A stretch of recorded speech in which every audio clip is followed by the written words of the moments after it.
Deuda ¿Deuda externa. externa? Deuda externa. ¿Deuda ¿Estamos externa? endeudados? Deuda externa. ¿Qué es eso?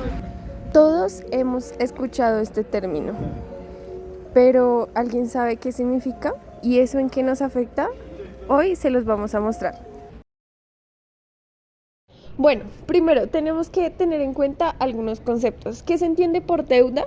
Cuando nos referimos a deuda es una cantidad determinada de dinero prestada a alguien, la cual se debe pagar en determinado tiempo y en ese transcurso de tiempo se suman algo que se llama los intereses. Ahora, cuando hablamos de deuda externa nos referimos a la deuda entre países. Se recurre a esto cuando los países se encuentran en crisis. Sin embargo, esto a largo plazo puede afectar la economía del país y no generar riqueza. Ahora echemos un vistazo hacia atrás, hacia los orígenes de la deuda de nuestro país, hacia la historia y hacia cuáles fueron los factores que la causaron.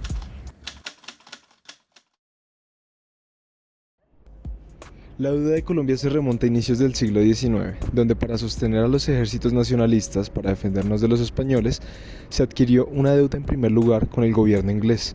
Posteriormente, en 1822, se decidió adquirir una deuda con Francia, equivalente a 22 millones de libras esterlinas o 10 millones de pesos de la época. El designado para asumir la responsabilidad económica del país fue Francisco Antonio Sea, quien en 1820 fue enviado ante las distintas cámaras y acreedores europeos para representar al país. Sea tenía la enorme responsabilidad de subsanar la economía colombiana, ya que la guerra estaba empezando a pasar factura. Distintos factores como la guerra, la falta de recursos, alimentos y la crecida en el precio de las armas estaba empezando a pesar cada vez más. Era un gasto acumulativo que Colombia ya no podía solventar.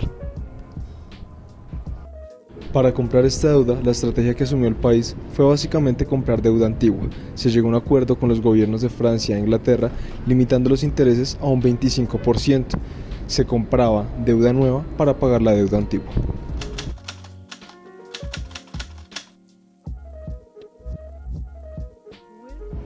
A finales del siglo XIX, incluyendo los inicios del siglo XX, con la Guerra de los Mil Días, hubo muchísimas guerras civiles, lo que ocasionó una crisis en la economía. Bueno, finalmente se detuvieron las guerras, se logró un acuerdo y después de esto se genera una estabilidad económica, esto fortaleciendo el mercado interno, principalmente con la exportación de café y el banano.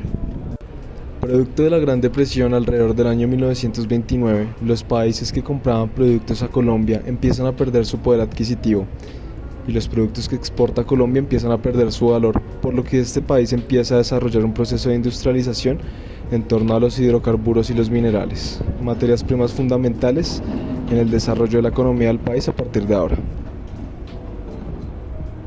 Un hecho importante a resaltar es que con la llegada de empresas extranjeras al país, que tenían como fin explotar recursos naturales, como por ejemplo lo puede ser el caucho u otros, se empiezan a crear infraestructuras internas, como vías y carreteras, para el transporte de insumos y mercancías. Cuando estas empresas se retiran del territorio colombiano, los distintos gobiernos locales empiezan a hacer uso y a sacar provecho de esta herencia que empezó a dejar la industrialización.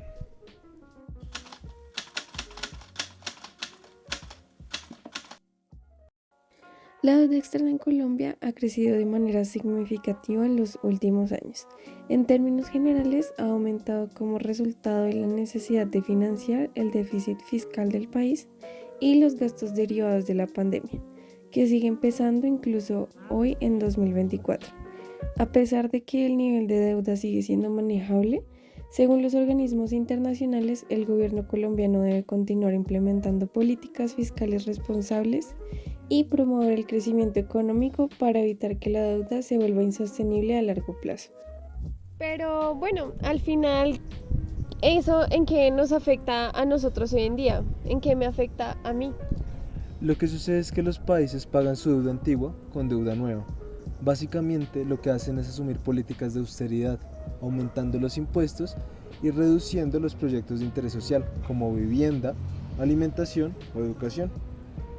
Ok, o sea que finalmente, ¿quién termina pagando esta deuda? Nosotros.